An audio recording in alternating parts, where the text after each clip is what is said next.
LNG import कर सकेंगे। Army chief general Qamar Javed Bajwa ने रिसालपुर और नौशहरा का दौरा किया है। Military college of caring Risalpur पहुंचने पर आर्मी चीफ ने यादगार शहदा पर फूल चढ़ाया और फातह खानी की। उन्हें इस मौके पर ब्रीफिंग दी गई। बताया गया कि कॉलेज में ट्रेनिंग की सहूलियत क्या है और किस तरह से तरबियत दी जाती है। बारूदी मवाद से निपटने के लिए तरबियत पर भी रोशनी डाली गई।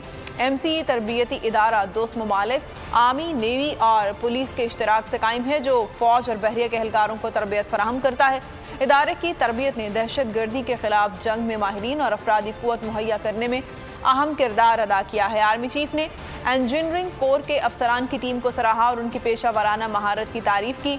आर्मी चीफ ने स्कूल ऑफ आर्मर और मैकनाइज्ड फेयर नौशहरा का भी दौरा किया, जहां उन्होंने TV फॉर्नाटिक की तरबियत देने वाले कॉम्प्लेक्स का इफ्तिताह किया। अहम खबर आपको देंगे। शुमाली वजीरिस्तान के इलाके मिरान शाह में सिक्योरिटी फोर्सेस का ऑपरेशन